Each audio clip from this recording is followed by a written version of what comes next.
Good morning, sir. Good morning.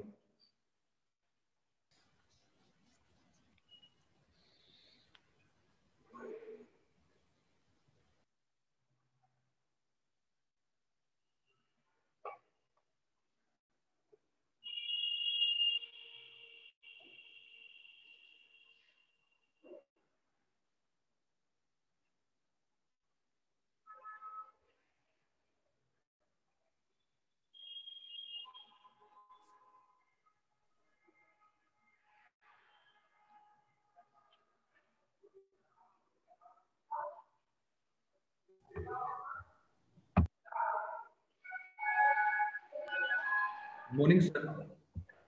Good morning. Good morning, sir. Good morning. Good morning.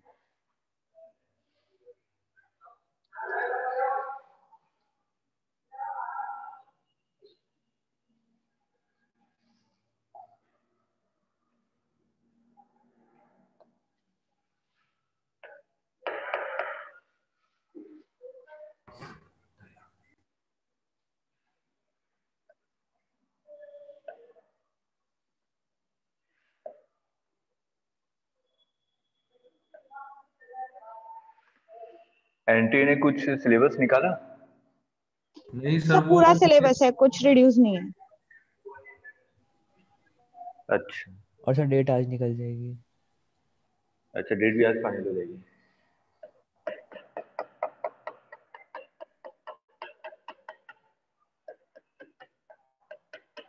जब तक NTA कुछ syllabus ना निकाले कुछ मत मानिएगा, ये मानिएगा पूरा सिलेबस आ रहा है। नहीं सर, उन्होंने ऑलरेडी दे दिया, मतलब कंफर्मेशन की पूरा ही आएगा सिलेबस तो। अच्छा अच्छा,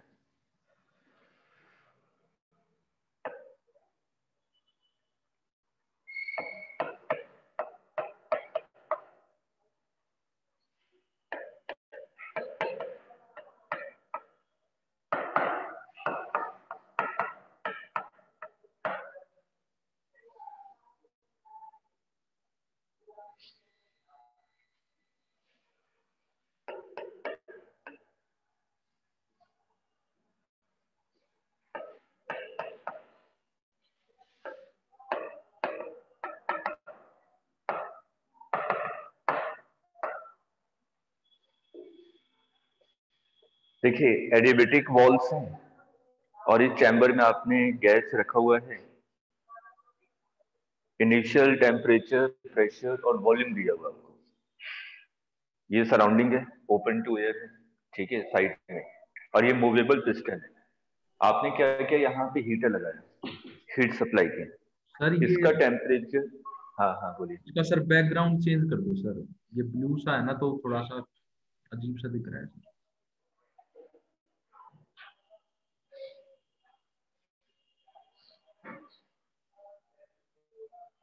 ये ठीक है? ब्लैक कर लो सर, वो ज्यादा अच्छा रहता है।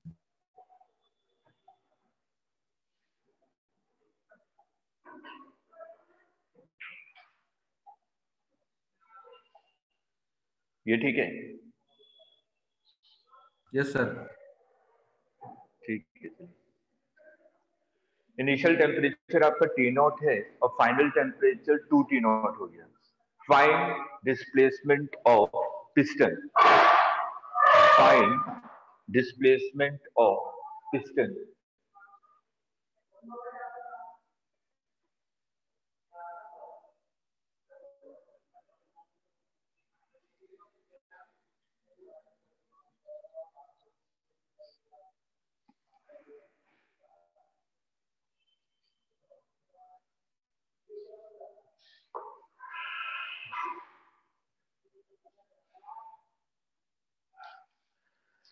अच्छा, इस क्वेश्चन में देख के आपको ये कैसे पता चलेगा कि कौन सा प्रोसेस हो रहा है?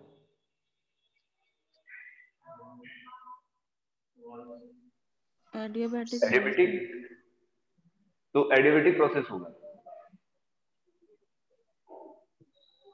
सर प्रेशर इसमें सेम रहेगा। क्यों? सर क्योंकि मूवेबल पिस्टन है ना। हाँ, आइसोबैरिक प्रोसेस होगा, ठीक है, क्योंकि मूवेबल पिस्टन, इसलिए लास्ट में भी कुछ टर्म्स लिखा है मैंने, है ना। उसमें आपने देखा होगा कि मूवेबल पिस्टन था तो प्रेशर आपका इक्वल होगा। क्यों? क्योंकि अगर प्रेशर जब जब इंक्रीज होगा इस वाले चैम्बर का, तो पिस्टन बाहर की तरफ मूव करेगी। और ये कब तक मूव करते रहेगी? जब तक इनर का प्रेशर और आउटर का प्रेशर सेम ना हो जाए। इसका मतलब ये कौन सा प्रोसेस है? Isobaric process. अब कीजिए, फाइंड डिस्प्लेसमेंट ऑफ पिस्टन, ये निकालना है आपको।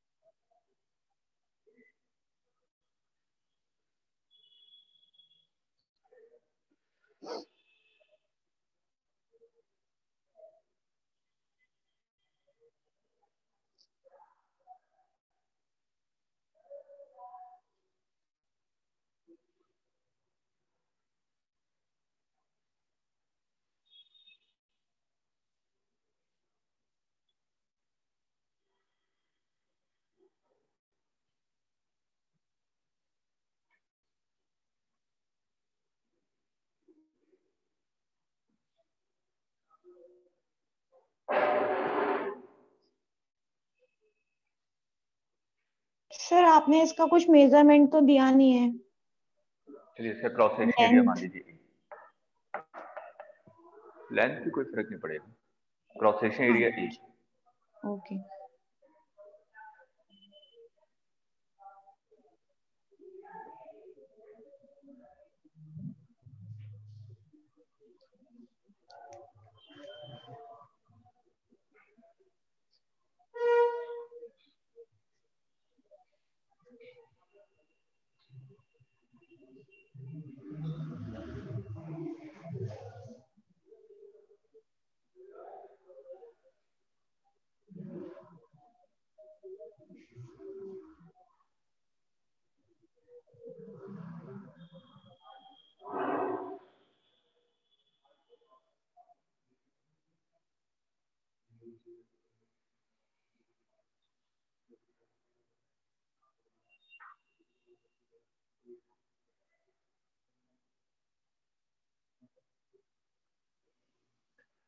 देखिए, आपने मान लिया कि पिस्टन यहां तक मूव कर गया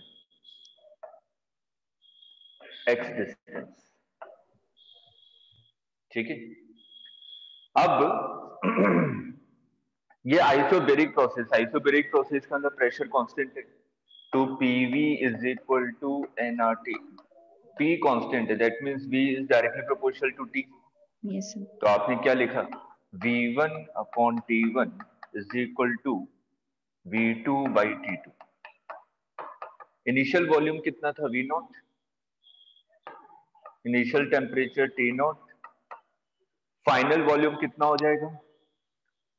V नॉट प्लस ये जो एक्स्ट्रा वॉल्यूम इंक्रीज हुआ है, ये एक्स्ट्रा वॉल्यूम कितना होगा? Area into length.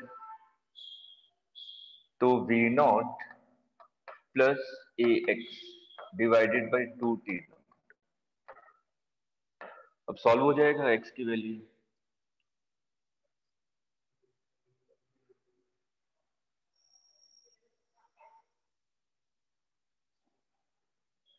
हो गया?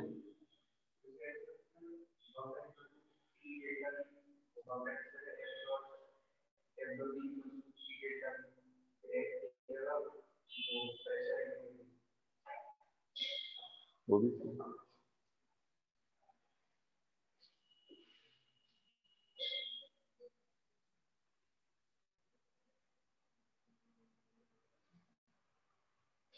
नोट कर लिया? Yes sir. सेम क्वेश्चन है, बस इसमें हल्का सा चेंजेस आपने किया है। सेम क्वेश्चन है, एडियाबेटिक वॉल्स है।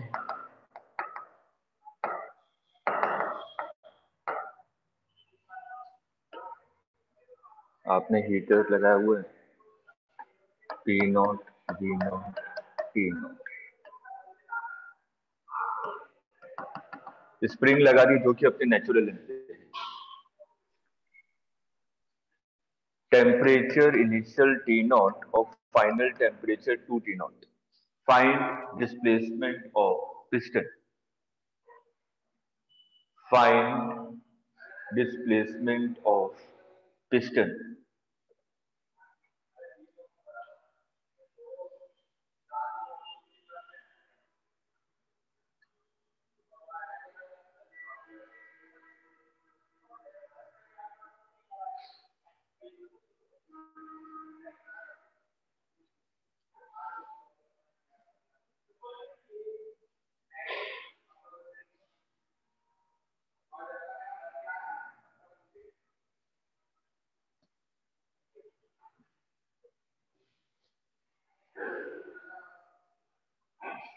ये कैसे पता चले कि कौन सा प्रोसेस है? क्या ये एडिटिव प्रोसेस होगा?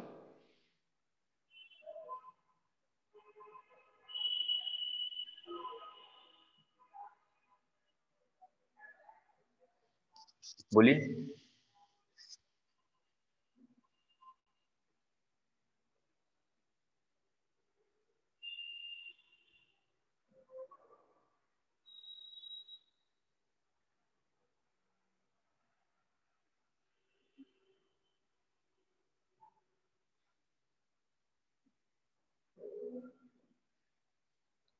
सोच के बताइए, क्या ये एडिबेटिक प्रोसेस होगा? हम लोग एक एक प्रोसेस के बारे में बात करेंगे, क्वेश्चन तो हो जाएगा। क्वेश्चन तो 2 लाइन का।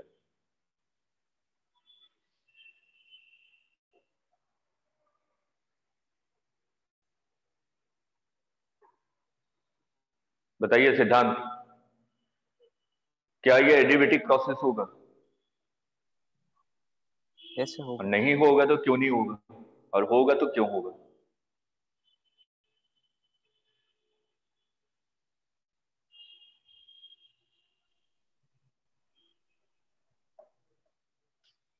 सर एडियाबेटिक प्रोसेस होगा बट क्यों?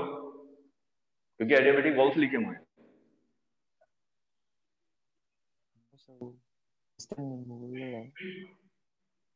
हाँ ठीक है, तो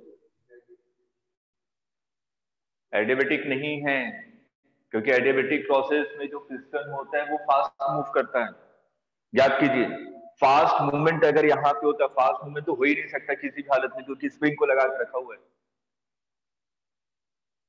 ठीक है, जो एडिबेटिक प्रोसेस में हमेशा इस चीज को ध्यान में रखिए कि एडिबेटिक बॉल्स भी हो और जो आपका पिस्टन का मूवमेंट हो वो फास्ट हो। वो हमें क्वेश्चन को पढ़ के समझना पड़ेगा कि फास्ट मूवमेंट हो सकता है कि नहीं हो सकता, तभी हम लोग लिखेंगे कि हाँ दिस प्रोसेस इज एडिबेटिक और नॉट। तो पहला पॉइंट यहाँ पे फास्ट मूवमेंट नहीं हो सकता पिस्टन का। क्यों नहीं हो सकता? क्योंकि आपने यहाँ पे स्प्रिंग लगा के रखो। ठीक, इसलिए एडिबेटिक प्रोसेस नहीं है। हम लोग अब दूसरे पे आते हैं, क्या ये आइसोबेरिक प्रोसेस है?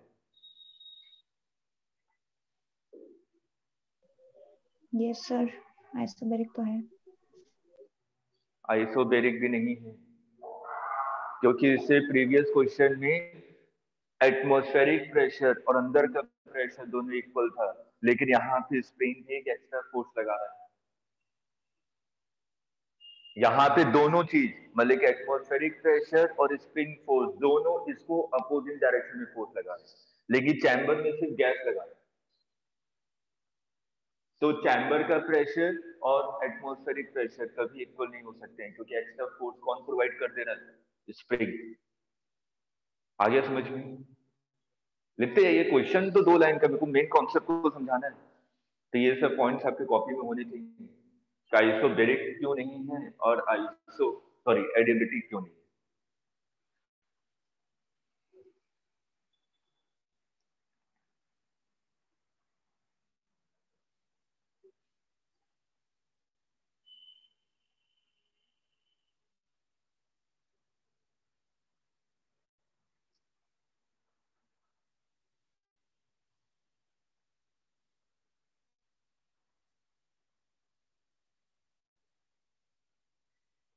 नोट कर लिया? तो इसमें क्या लगाएं?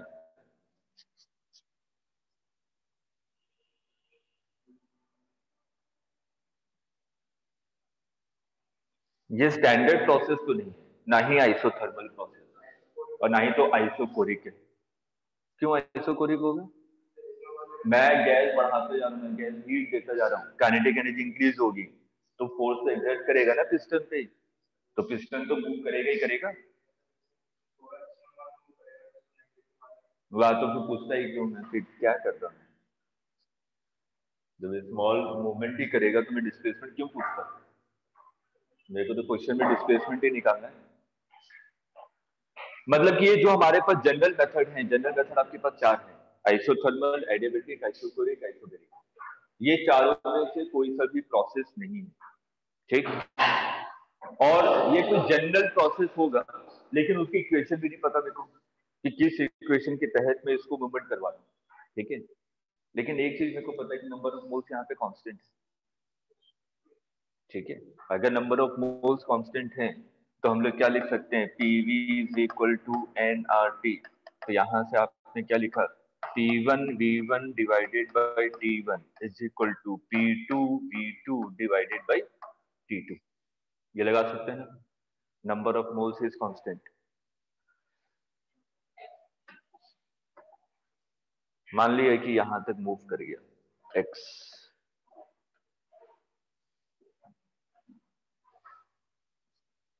अगर ये x मूव कर गया तो इस पोजीशन पे, जब पिस्टन इस पोजीशन पे आ चुका है, उस केस में नेट फोर्स 0 होना चाहिए, नहीं तो ये भी और भी मूव कर रहा होता है। यही तो मैंने पूछा है कि मेरा टेम्परेचर 2T0 हो गया तो पिस्टन का डिस्प्लेसमेंट कितना हुआ है। तो हम लोग थोड़ी सी एनएलएम लगा लेते हैं। मैंने बोला कि पिस्टन यहां तक पहुंच चुका है, अगर पिस्टन यहां तक पहुंच चुका है इसका मतलब इस पे एक फोर्स लगा रहा होगा, कौन, स्प्रिंग, ये लगाएगा Kx, क्योंकि स्प्रिंग तो आपसे क्या हो चुका होगा, कंप्रेस। और बाहर एटमॉस्फेरिक प्रेशर है तो वो भी फोर्स लगाएगा, कितना लगाएगा, P0 इंटू ए। अंदर से कौन प्रेशर एक्सर्ट कर रहा है, गैस, इतना फोर्स। इस पोजीशन पे आने के बाद नेट फोर्स 0 होना चाहिए। तो यहां पे अगर मैं नेट फोर्स 0 करूं तो pressure due to gas into area is equal to Kx plus P0 into A. तो प्रेशर ड्यू टू गैस आ जाएगा Kx plus P0 A divided by A. तो P1 की वैल्यू कितनी है initial, P0 V0 divided by T0।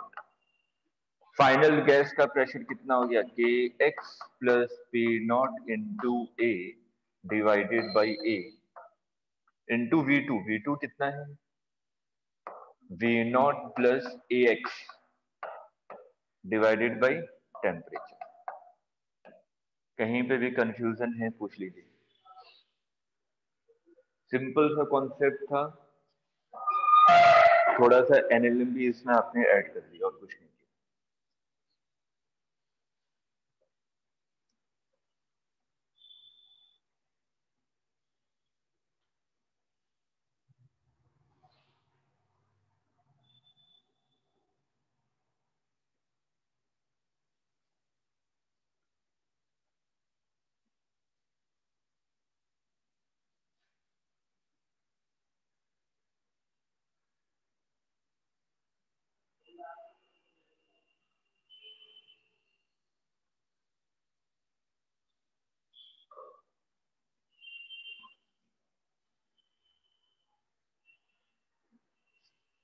Clear है?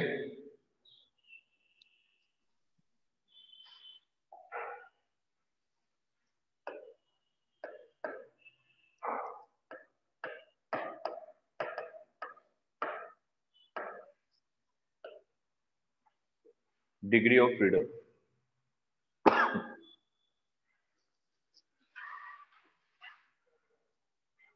देखिए, in how many ways, in how many ways we can acquire energy, in how many ways we can acquire energy is known as degree of freedom, is known as degree of freedom।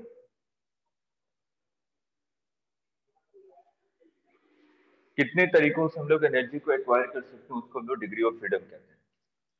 अब देखिए, जो हम लोग, अगर मैं mono atomic gas के बारे में बात करूं, तो अगर मैं मोनो एटॉमिक गैस के बारे में बात कर रहा हूं तो ध्यान दीजिए, आगे मैं मोनो एटॉमिक गैस के बारे में बात कर रहा हूं, तो ये एक्स डायरेक्शन में भी मूव कर सकता है, वाई डायरेक्शन में भी मूव कर सकता है, और जेड डायरेक्शन में भी मूव कर सकता है। ठीक है, लीनियर ट्रांसलेशन मोशन तो ये तीनों डायरेक्शन में कर सकता है इक्वली प्रोबेबिलिटी के हिसाब से। ठीक है, प्रोबेबिलिटी का मतलब समझ आ रहा है, संभावना। ठीक, तो मतलब कि तीनों डायरेक्शन में इक्वली प्रोबेबिलिटी के हिसाब से मूवमेंट कर सकते हैं। इसका मतलब इसके पास कितने मोशन है? 3 ट्रांसलेशनल मोशन है। ठीक है, तो अगर मैं यहाँ पे मोनोएटॉमिक गैस के बारे में बात करूं, मोनोएटॉमिक गैस,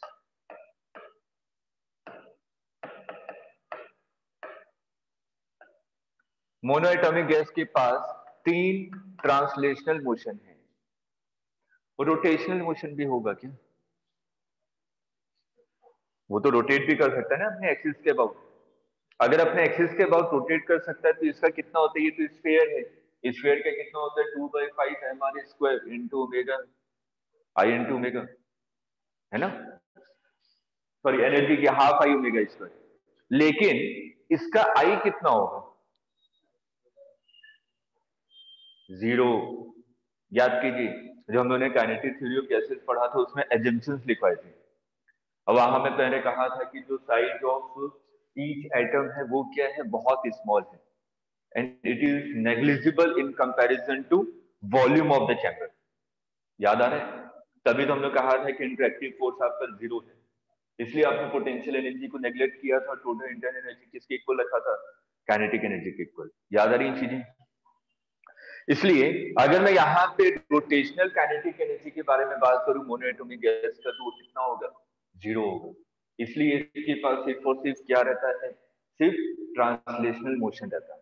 इसलिए इसके पास कितने डिग्री ऑफ फ्रीडम होगी? 3। क्लियर है? Yes. डायटोमिक,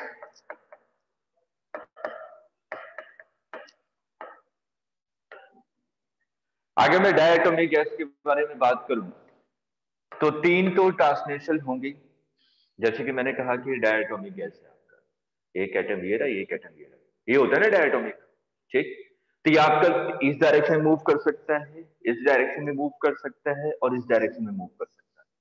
तो 3 तो ट्रांसलेशन होगा। ठीक, ये आपका इस एक्सिस के अबाउट रोटेट हो सकता है। ठीक, इस एक्सिस के अबाउट रोटेट हो सकता है, और एक इस एक्सिस के अबाउट रोटेट हो सकता है। 3 तरीके से रोटेट कर सकते हैं ना, एक्स के अलोंग, वाई के अलोंग और जेड के अलोंग। लेकिन एक्स के अलोंग मोमेंट ऑफ इनर्शिया कितना होगा? 0। ठीक है, लेकिन इसको नेग्लेक्ट नहीं कर सकते और ना ही इसको नेग्लेक्ट कर सकते। तो इसके पास रोटेशनल एनर्जी कितनी है? 2।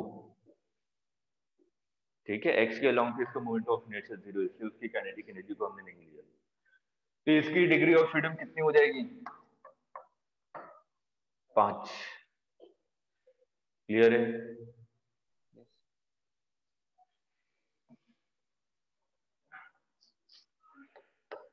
ट्रायटोमिक, ट्रायटोमिक में सबसे पहले बात करते हैं लीनियर। अगर ट्रायटोमिक लीनियर है जैसे कार्बन डाइऑक्साइड, ठीक है, अगर लीनियर ट्रायटोमिक है तो बिल्कुल सेम एज किसकी तरह होगा? डायटोमिक गैस की तरह। तो इसमें भी कितने हो जाएंगे? 3 translational plus 2 rotational, that means total 5। अगर नॉन लीनियर है, अगर नॉन लीनियर है, तो ट्राइटोमिक के साथ नहीं होते? अभी आ रहे हैं नॉन लीनियर पे आ रहे हैं, जो करवा रहा हूं बिल्कुल सही करवा रहा हूं। ये मैंने लीनियर के बारे में बात कर रहा हूँ, ट्रायटोमिक लीनियर, जैसे कार्बन डाइऑक्साइड का लीनियर है। ठीक है, अभी हम लोग नॉन लीनियर की बात कर रहे हैं, जैसे कोई ट्रायंगुलर शेप, नॉन लीनियर। तो इसके 3 तो ट्रांसलेशन होंगे। ठीक है, एक्स के अलोंग, वाई के अलोंग और जेड के अलोंग। तो 3 तो ट्रांसलेशन हो गए और 3 रोटेशन भी होंगे, तो कितने हो जाएंगे? 6। अर्जुन हम लोग 7 पे भी आ रहे हैं, पहले इसको नोट कीजिए।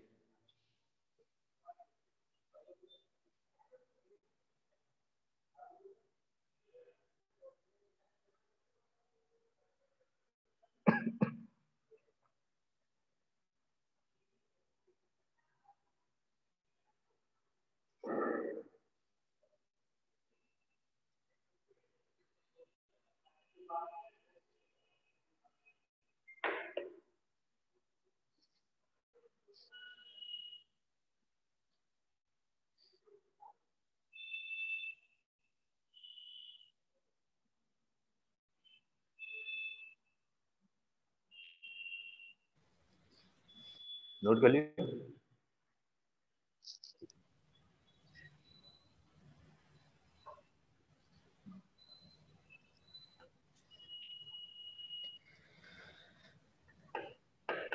At very high temperature,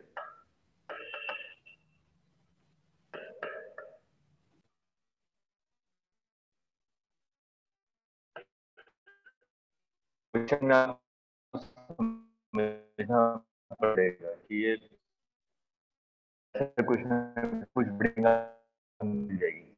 बहुत हाई टेम्परेचर इंक्लूड कर लेते हैं। अगर क्वेश्चन लिखा हो कैटेगरी हाई टेम्परेचर, तो उसमें हम लोग वाइब्रेशन एनर्जी को मतलब इंक्लूड कर लेते हैं। आपने एसएचएम वगैरह पढ़ा होगा।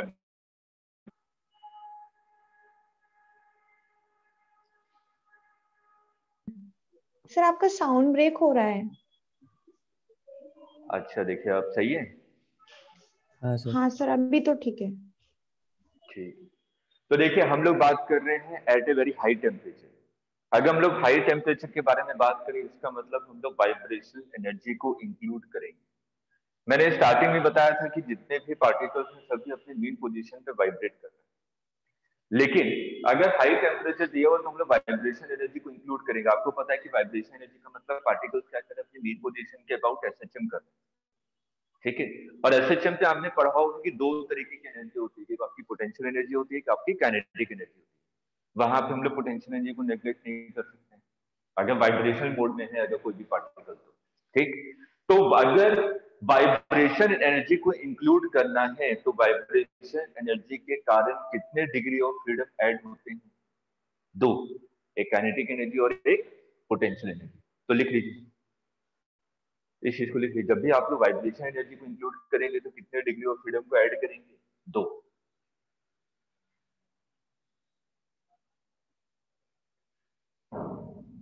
Due to vibrational mode 2 degree of freedom is introduced.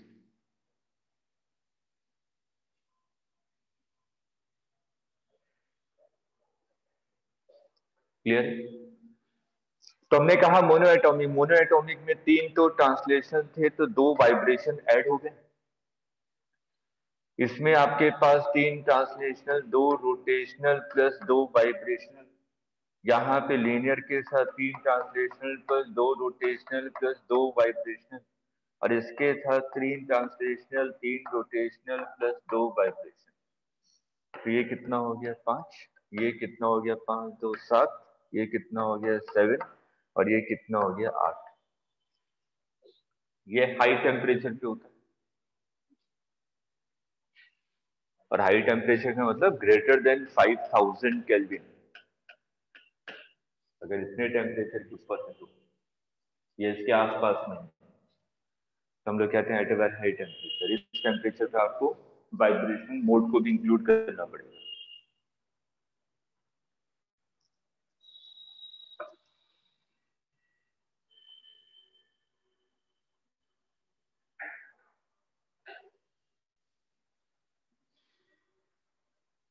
Clear है? At a low temperature,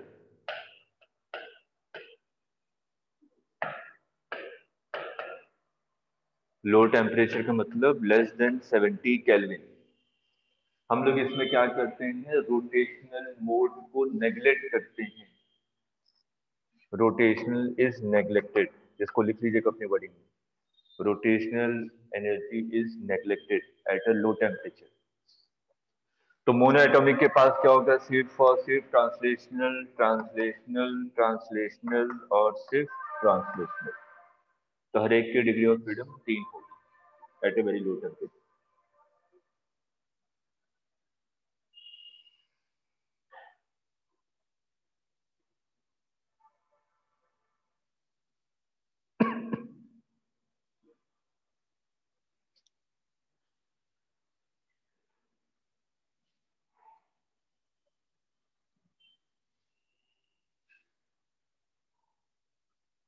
clear है? तो इसको याद रखिएगा, डिग्री ऑफ फ्रीडम बहुत इंपॉर्टेंट है।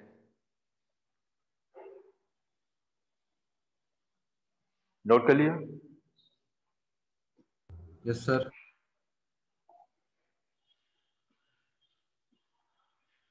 चलिए, आप लोगों ने काइनेटिक एनर्जी पढ़ी थी। Kinetic energy is equal to 3/2 nRT, याद है?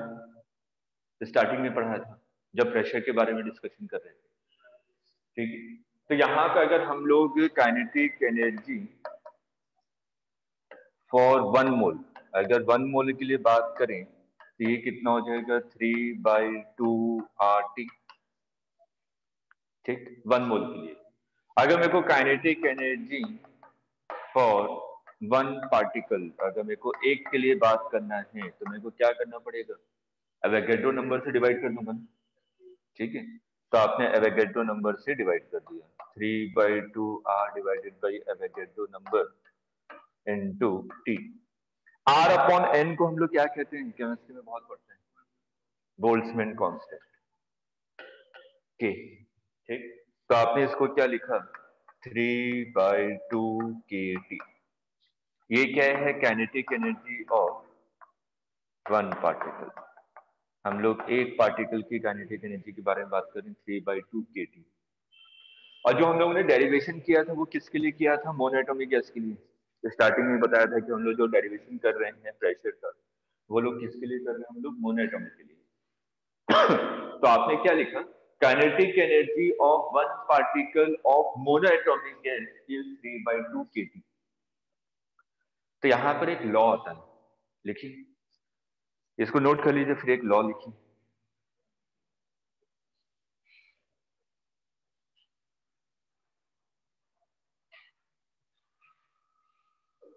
Maxwell equipartition law. Maxwell equipartition law.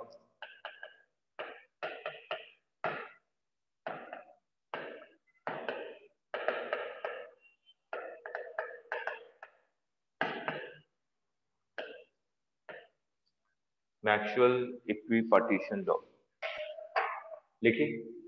For a gas, every degree of freedom, every degree of freedom constitute of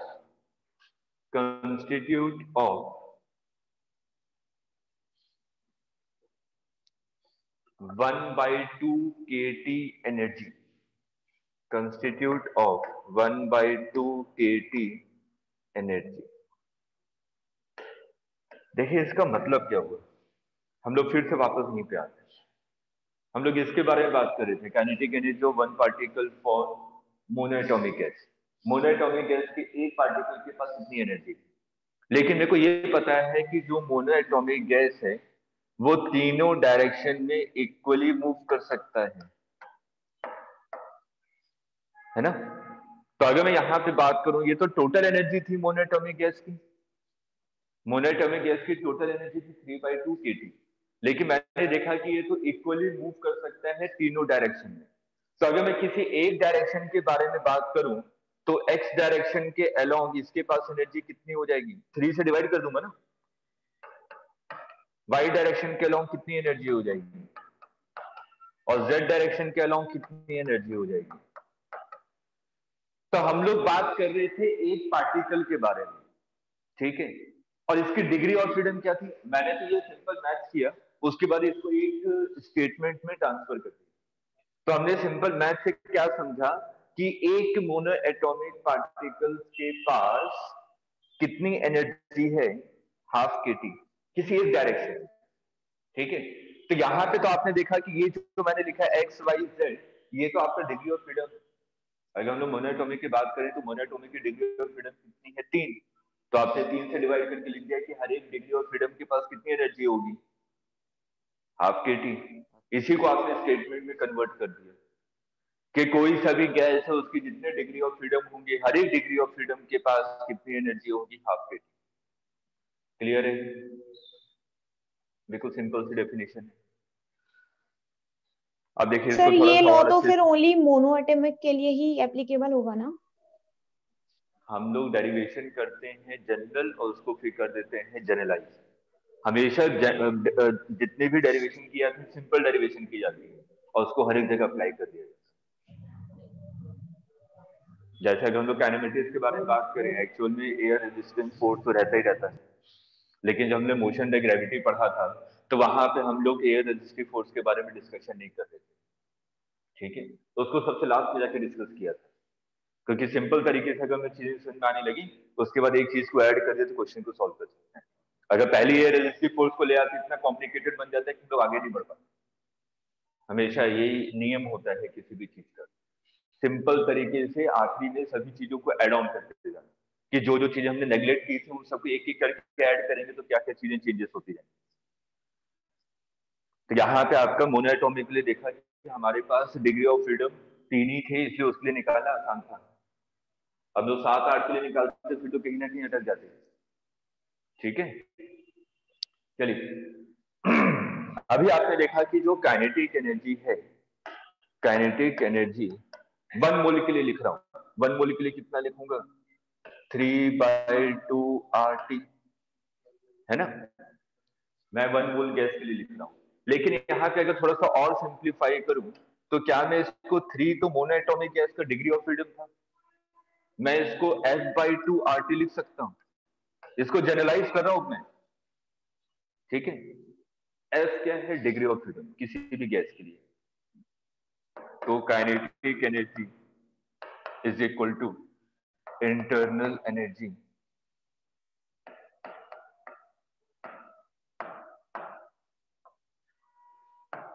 F/2 NRT।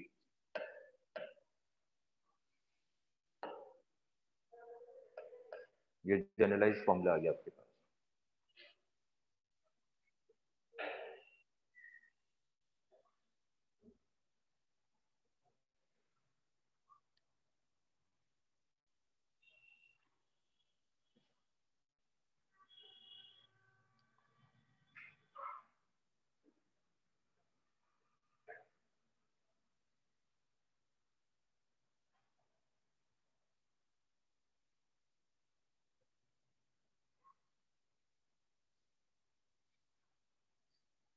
अब एक चीज हमेशा ध्यान में रखिए, जैसे कि याद कीजिए कि जब हम लोग पोटेंशियल एनर्जी का कॉन्सेप्ट सीख रहे थे, तो जब हमने पोटेंशियल एनर्जी पढ़ा था तो हमने कहा था कि हम लोग रेफरेंस डिसाइड करें, ठीक। जैसे कि मैं कहता हूं कि मैं किसी भी एच हाइट पे हूं, ये ग्राउंड है, मैं यहाँ पे खड़ा हूं एच हाइट पे, तो आपने कहा यहाँ पे जो पोटेंशियल एनर्जी है वो कितनी है, mgh। लेकिन आपको ये भी बताना पड़ेगा कि इस पॉइंट पे पोटेंशियल एनर्जी mgh है किसके रेस्पेक्ट में, ग्राउंड के रेस्पेक्ट में, ग्राउंड को आपने रेफरेंस माना है, ठीक। तो अगर आपसे कोई पूछे कि आप किसी भी पॉइंट पे पोटेंशियल एनर्जी निकाल सकते हैं, आप कहेंगे हाँ, लेकिन किसी के रेस्पेक्ट में निकाल सकता हूं। अगर सिर्फ और सिर्फ बोले नहीं मेरे को किसी पॉइंट पे पोटेंशियल एनर्जी चाहिए किसी के रेस्पेक्ट में नहीं, तो आप कहेंगे मैं कभी नहीं निकाल सकता। आपको रेफरेंस डिसाइड करना बहुत जरूरी है, बिना रेफरेंस डिसाइड किए आप किसी भी पॉइंट पे पोटेंशियल एनर्जी कभी नहीं निकाल सकते, ठीक। अगर उसी तरीके से यहां का अगर मैं बात करूं कि मेरे को इंटरनल एनर्जी के बारे में बात करना है, तो इंटरनल एनर्जी यहां पर अगर मैं लिखूं, मैं कहूं कि इंटरनल एनर्जी मेरे को किसी पर्टिकुलर टेम्परेचर पे चाहिए, तो आप कहेंगे कि मैं किसी भी पर्टिकुलर टेम्परेचर पे इंटरनल एनर्जी नहीं निकाल सकता, ठीक। क्योंकि हम लोग रेफरेंस जैसे पोटेंशियल एनर्जी को समझाते हैं ना कि हाँ किसी रेफरेंस के रेस्पेक्ट में निकाला जाता है, वैसे इंटरनल एनर्जी आपने केमिस्ट्री में बहुत डिटेल में पढ़ते हैं इस चीज के बारे में, कि हम लोग इंटरनल एनर्जी को नहीं निकाल सकते लेकिन चेंज इन इंटरनल एनर्जी निकाल सकते हैं, हमेशा चेंज को निकाला जा सकता है। तो यहाँ पे अगर इस फॉर्मूले को थोड़ा सा और अच्छे से लिखूं तो मैं यहाँ पे nr डेल्टा टी लिखता हूं, क्योंकि हम लोग किसी पर्टिकुलर टेम्परेचर पे इंटरनल एनर्जी को नहीं निकाल सकते, किसको निकाला जा सकता है, चेंज इन इंटरनल एनर्जी, कि कितनी एनर्जी चेंज हुई है। तो यहां पे अगर आप देखें जो इंटरनल एनर्जी है वो किस पे डिपेंड कर रहा है, टेम्परेचर पे, ठीक है। इंटरनल एनर्जी आपका टेम्परेचर पे डिपेंड कर रहा है। तो मैंने मान लिया कि मान लीजिए कि कोई गैस है जिसका इंटरनल पहले टेम्परेचर T1 था और बाद में टेम्परेचर T2 हो गया। जैसे अभी हम लोगों ने दो क्वेश्चन किए थे स्टार्टिंग में कि पहले टेम्परेचर T0 था, फिर बाद में टेम्परेचर कितना हो गया 2T0। तो हमने पहले वाले मेथड में देखा था कि वो कैसा मेथड था, आइसोबेरिक प्रोसेस, मूवेबल पिस्टन लगा हुआ था, ठीक। लेकिन जब सेकंड केस में जब आपने स्प्रिंग लगा दिया तो आपने कहा कि वो कोई एक जनरल मेथड था, स्टैंडर्ड मेथड नहीं था, कोई एक जनरल मेथड था, क्योंकि वो आपका कोई भी प्रोसेस को फॉलो नहीं कर रहा था। तो मैंने क्या कहा कि अगर किसी भी बॉडी का टेम्परेचर इनिशियल T1 है और फाइनल टेम्परेचर T2 है, तो मैं T1 से T2 तक जाना चाहता हूं, मैं किसी भी तरीके से जा सकता हूं। ये अलग अलग पाथ हैं, मतलब कि अलग अलग प्रोसेस हैं, ठीक है। मैं कई सारे प्रोसेस से टेम्परेचर को T1 से T2 तक पहुंचा सकता हूं, लेकिन हर एक प्रोसेस से मैं किसी भी पाथ से जाऊं, internal energy is independent of path. जैसे याद कीजिए, potential energy is independent of path. मैं कोरिलेट कर रहा हूं चीजों को, कि जैसे कि हम लोगों ने वर्क पावर एनर्जी में पढ़ा था कि potential energy is independent of path, this is defined only for conservative force. उसी तरीके से जो इंटरनल एनर्जी है वो भी क्या है, इंडिपेंडेंट ऑफ पाथ, मतलब कि किसी भी प्रोसेस पे डिपेंड नहीं करता, चाहे वो आइसोबारिक हो, आइसोकोरिक हो, आइसोथर्मल हो या एडिबेटिक हो। आइसोथर्मल तो नहीं हो सकता टेम्परेचर की, ठीक है। तो मैंने कहा कि अगर कोई सा भी प्रोसेस है, इंटरनल एनर्जी उस पर डिपेंड नहीं करेगा, इसलिए इंटरनल एनर्जी को हम लोग कहते हैं स्टेट फंक्शन।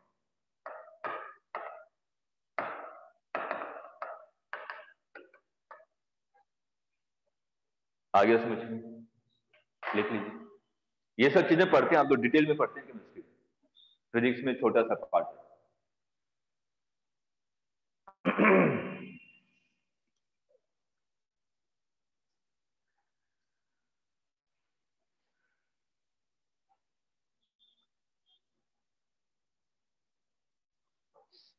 देखिए फिजिक्स में आपको कुछ क्वेश्चन उस पर भी मिल जाते हैं। एक और कौन से टाइप की एनर्जी पढ़ते हैं आप लोग, इंटरनल एनर्जी पढ़ते हैं, एक और पढ़ते हैं एंट्रोपी, है ना।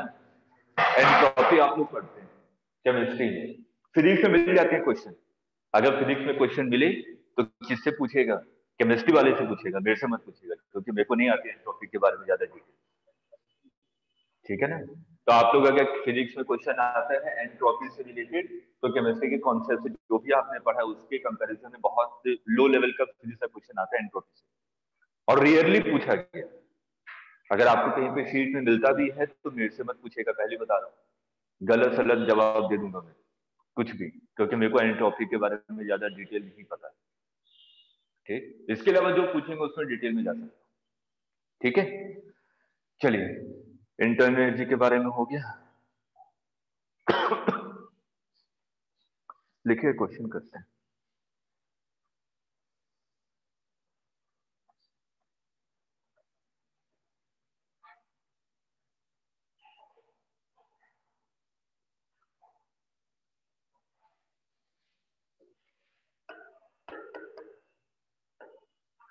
दो चैम्बर हैं,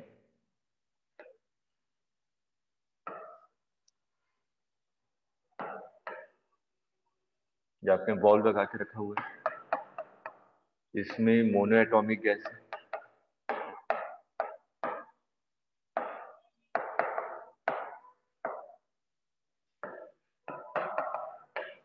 इसमें डायटोमिक गैस है। ये सभी walls adiabatic walls,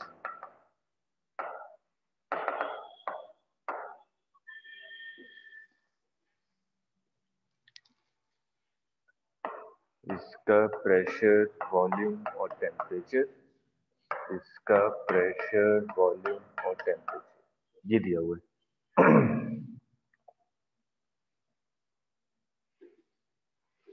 if we remove the partition, इस वॉल को अगर आपने रिमूव कर दिया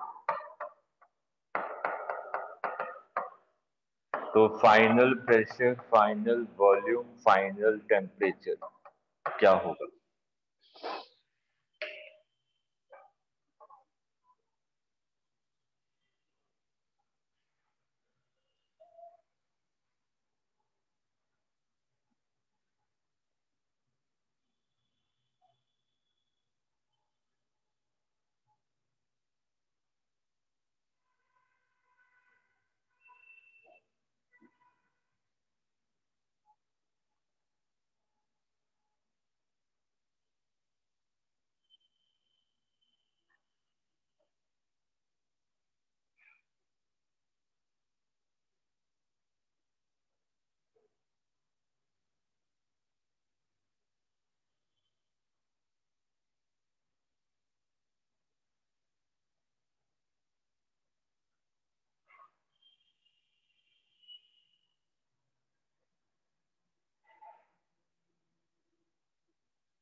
करेंगे कैसे, इसके बारे में सोचना है कि क्या किया जाए, क्या कॉन्सेप्ट अप्लाई करें। सॉल्व मत कीजिए, मेरे को बताइए तरीका। सर दोनों के चेंज इन काइनेटिक एनर्जी को इक्वल कर सकते हैं। चेंज इन काइनेटिक एनर्जी, अच्छा ठीक है, क्यों? सर क्यों? जैसे फर्स्ट चैम्बर में जो गैस है उसके जो चेंज आएगा काइनेटिक एनर्जी में, वो उसको ट्रांसफर हो जाएगा डायटोमिक वाली को, शायद ऐसे कर सकते हैं, कंफर्म नहीं है अच्छा सर। ठीक है, ठीक है, ठीक है। और करना है क्या, बस ये बताना है, सॉल्व बाद में कीजिए।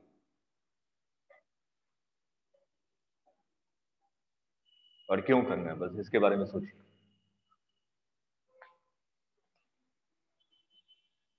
अच्छा पहले एक एक करके ये सोचते हैं कि अगर मेरे को फाइनल वॉल्यूम के बारे में पूछा जा रहा है तो फाइनल वॉल्यूम कितना आ जाएगा, इसमें भी V1 प्लस डायटोमिक आ V2। जाएगा, इसमें भी डायटोमिक आ जाएगा, तो इसमें भी मोनोएटोमिक होगा, इसमें मोनोएटोमिक होगा, तो टोटल वॉल्यूम के इक्वल हो जाएगा ना फाइनल वॉल्यूम।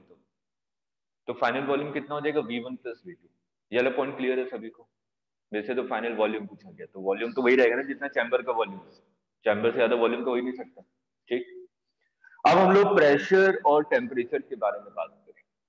सिंपल पहला लॉजिक तो ये कहता है कि जब भी गैस का मूवमेंट होता है, गैस पार्टिकल्स का मूवमेंट इसलिए होता है ताकि प्रेशर डिफरेंस को जीरो किया जाए। ठीक है, तो गैस तब तक मूव करते रहेंगे जब तक दोनों चैम्बर में गैस का प्रेशर सेम ना हो। तो हमें एक चीज तो समझ में आ गई कि जो मोनोएटॉमिक गैस है, जो डायटोमिक गैस है, दोनों का फाइनल प्रेशर पी हो जाएगा, मतलब कि दोनों का प्रेशर सेम हो चुका होगा। ठीक है, अब हम लोग टेम्परेचर के बारे में बात करते हैं। क्योंकि आपने वॉल्व को यहां से ओपन कर दिया है तो हीट ट्रांसफर तो होगी दोनों में, higher to lower, lower to, मतलब कि हायर टू लोअर। अब कोई सा भी हायर हो सकता है, वो मेरे को नहीं पता। ठीक, तो मैंने कहा कि फाइनली दोनों क्या हो जाएंगे, आइसोथर्मल स्टेट में आ चुके होंगे, मतलब कि दोनों का टेम्परेचर फाइनली सेम हो चुका होगा। ठीक है, और दोनों का प्रेशर भी फाइनली सेम हो जाएगा। पहले यहां तक तो लिखिए कि हुआ क्या क्या, तरीके तो बात पे आते हैं कि फाइनली दोनों का प्रेशर भी सेम हो जाएगा, क्योंकि वॉल्व को हटा दिया तो मूवमेंट तब तक होता रहेगा जब तक प्रेशर दोनों चैम्बर में सेम ना हो जाए। और दूसरा, क्योंकि वॉल्व हटा हुआ है तो हीट ट्रांसफर भी आराम से हो सकता है, तो हीट तब तक ट्रांसफर करता रहेगा जब तक दोनों का टेम्परेचर सेम ना हो।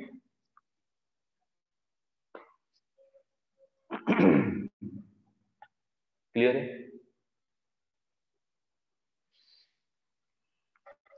यहाँ पे कौन सा प्रोसेस है ये पता लगा सकते हैं क्या? पहले आइसोबेरिक प्रोसेस है क्या? नहीं, प्रेशर तो चेंज हो ही रहा है। आइसोकोरिक है क्या? नहीं, वॉल्यूम में तो अलग अलग है ना। पहले मोनोएटॉमिक से V1 वॉल्यूम में था, अब तो दोनों में है। ठीक है, अब हम लोग बात करें आइसोथर्मल, आइसोथर्मल भी नहीं है, टेम्परेचर भी चेंज हो रहा है। ठीक, हमारे पास कोई भी एडियाबेटिक होगा क्या? हमेशा एडियाबेटिक वॉल्स को समझ के ये मत सोचिएगा कि एडियाबेटिक प्रेस, यहाँ पे कोई पिस्टन वगैरह नहीं लगा हुआ, ना ही किसी चीज का फास्ट मूवमेंट हो रहा है। ठीक है, तो ये एडियाबेटिक प्रोसेस भी नहीं है। तो अभी हम लोगों ने इस क्वेश्चन में किया था, जहां पे ऐसी चीजें ना मिले तो उसमें क्या करते हैं, नंबर ऑफ V1 मोल्स को V1। सेम रखते हैं। नंबर ऑफ मोल्स आपके सेम रहेंगे, तो नंबर ऑफ मोल्स की पहली इक्वेशन बनाइए, बनाइए नंबर ऑफ मोल्स की पहली equation. Initial moles should be equal to final moles.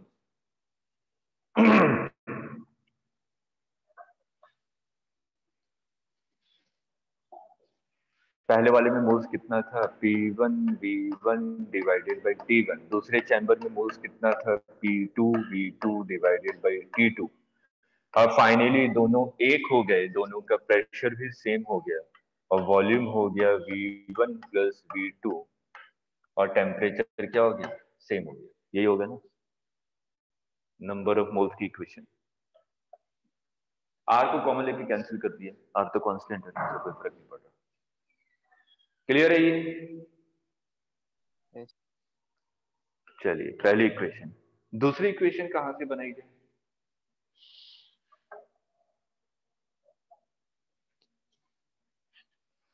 अगर मैं यहाँ पे Fine. ध्यान से देखूं, हाँ वही काइनेटिक एनर्जी, यहाँ पे अगर हम लोग ध्यान से देखें, क्योंकि एडियाबेटिक वॉल्स हैं तो कोई भी एनर्जी का ट्रांसफर एटमॉस्फेयर में तो नहीं हो रहा, ठीक है, तो वो बस आपस में एक्सचेंज कर रहे हैं एनर्जी को, ठीक है। तो अगर मैं सिंपल यहाँ पे एनर्जी के बारे में बात करूँ तो एनर्जी हमने सिर्फ पढ़ी थी, सिर्फ और सिर्फ काइनेटिक एनर्जी। काइनेटिक एनर्जी इसका मतलब सिर्फ और सिर्फ इंटरनल एनर्जी, ठीक है। तो मैं इनडायरेक्ट वे में कह रहा हूँ कि जितनी टोटल इंटरनल एनर्जी शुरुआत में थी वह उतनी ही टोटल एनर्जी फाइनली भी, ठीक है। तो initial total energy is equal to final total energy. Initial total energy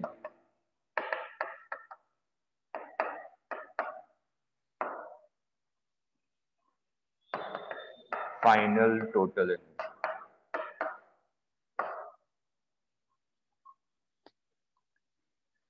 initial total energy कितनी थी? अभी आपने जनरल फॉर्मूला पढ़ा था, F/2 F nRT। by 2 nRT. तो मोनोएटॉमिक के लिए कितना हो जाएगा? 3/2 n number of moles question में दिया हुआ है क्या? नहीं, नंबर ऑफ मोल्स नहीं। अच्छा, इस वाले इक्वेशन को यूज कर लेंगे। N1RT1 प्लस वो कितना था? डायटोमिक, मतलब कि 5/2 N2RT2 is equal to final total energy. कैसे लिखे?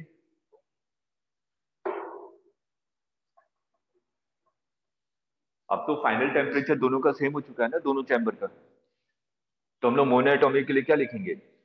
3/2 N1RT,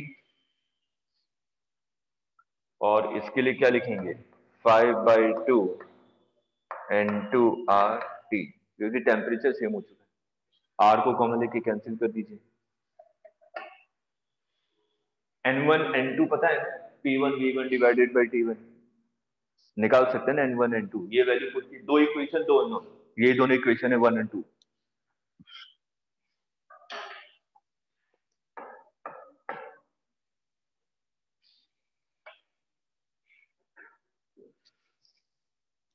ये क्वेश्चन आईटी मेंस में पूछा गया था। बस थोड़ी सी कैलकुलेशन थोड़ी अजीबोगरीब थी, ठीक है, सभी अननोन पैरामीटर्स दे दिए थे, लेकिन कॉन्सेप्ट बिल्कुल इजी था।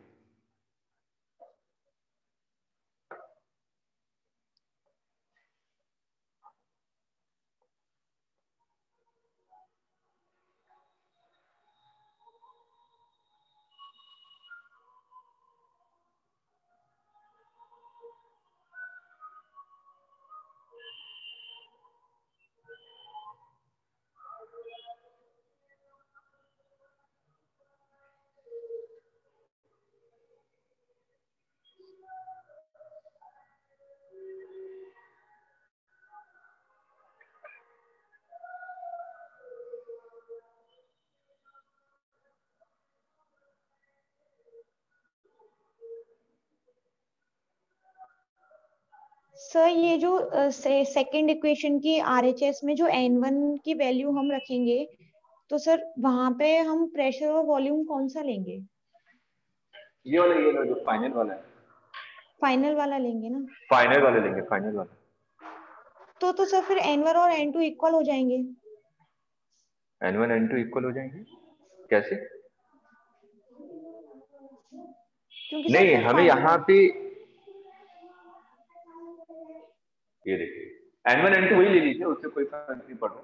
ये तो मैंने N1 प्लस N2 लिखा है, ये वाला, ये N1 प्लस N2 है, ठीक यस है। सर। लेकिन वो चीज तो यहाँ पे नहीं पुट कर सकते ना, ये टोटल नंबर ऑफ मोल्स है। N1 लिख देता हूँ, N1 क्या है आपका? P1 V1 divided by RT1, और N2 क्या है? P2 V2 divided by RT2। बस इसको पुट करना होता है और दोनों इक्वेशन को सॉल्व करना।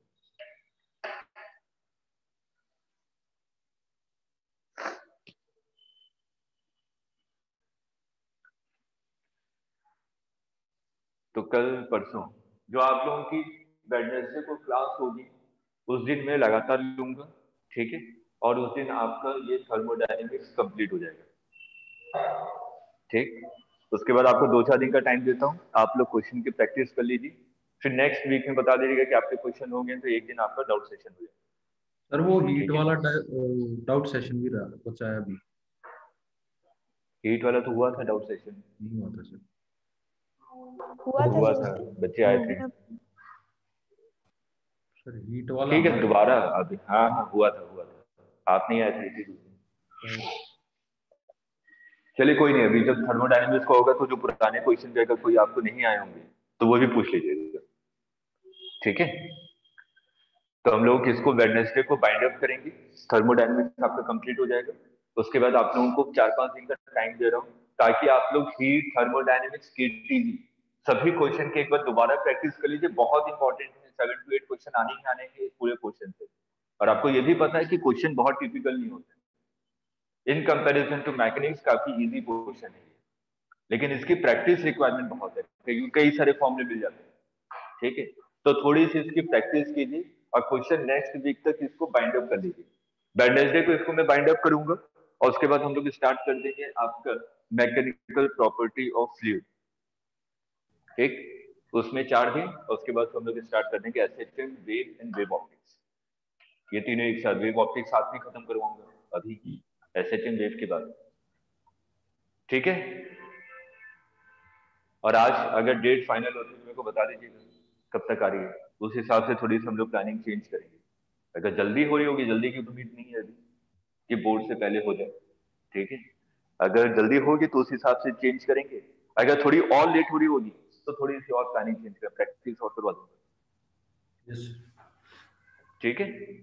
चलिए sir. Thank you sir. Thank you sir. Yes, sir.